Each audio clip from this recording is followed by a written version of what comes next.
The President of Uganda last month signed into law the National Coffee Amendment Bill 2024, sealing the fate of the farmers and traders in the coffee sector, which contributes between 7% and 22% of the country's GDP. The new laws on coffee were given out to coffee farmers and traders, relaying how best their produce can be handled, as well as the policies that will govern the coffee growing.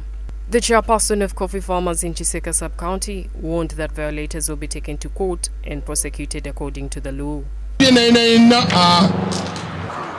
Anyana saitali mpandise omuntu yenna atunda endokwa endwadde obanga za mutindo gwa wansi obanga zino obulwadde yali mu nteekateeka eno y'okumenya amateeka akungula oba basanga n'emmwanyi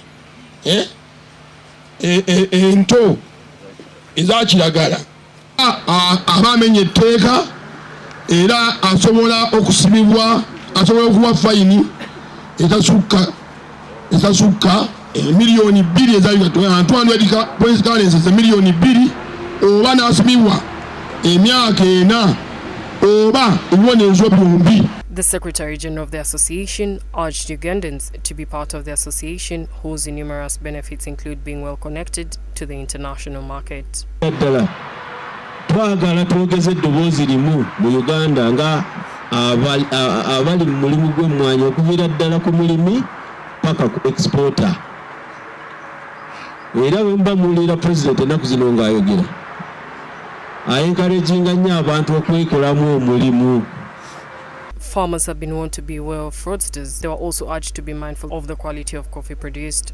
On the other hand, coffee farmers and traders in Lwengo were frustrated with the registered farmers who sell seeds to them at expensive prices.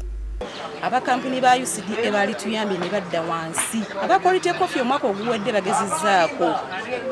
Era batuyambye nnyo okulaba nga emmwanyi zaffe omutindo ogenze gukyukamu. Kuba balemesezza abantu okwanika emmwanyi wansi, bamanya nti balina kwanika ku matundubaali. Ne basanga omuntu alina emmwanyi embisi baziyiwa. A coffee farmer appealed to the government to reduce the taxes on pesticides to affordable prices. Farmers implored the concerned authorities to take training to the villages where the coffee growers are.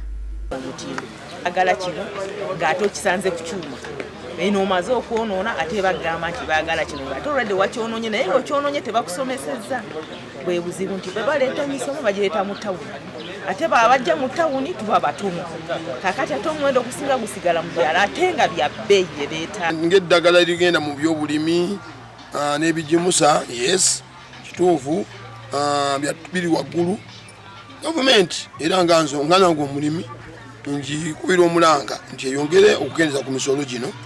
One of the founders of the association, Chizito Mbaga, urged the government to crack down on those who put their counterfeit medicines on the market and warned that violators will be taken to court and prosecuted according to the law. Nekubirime bino regulating etekwa eyongera okuteeka amateeka amakakali ku bantu abayingiza eddagala effu ku katale n'abaleeta ebigimusa ebifu ku katale kubanga omulimi ateekamu kinene alina gyafuna kino ateeka babimuguzizza bbeeyi. So nze ndowooza nti ekitongole kya UNBS ekitongole ekikola ku mutindo gw'ebintu ebiyingira mu ggwanga wano we kirina okuviirayo kiyamba abalimi. Farmers have been urged to be watchful. Hope Nyongereza, Church of Uganda Family TV, News at 8.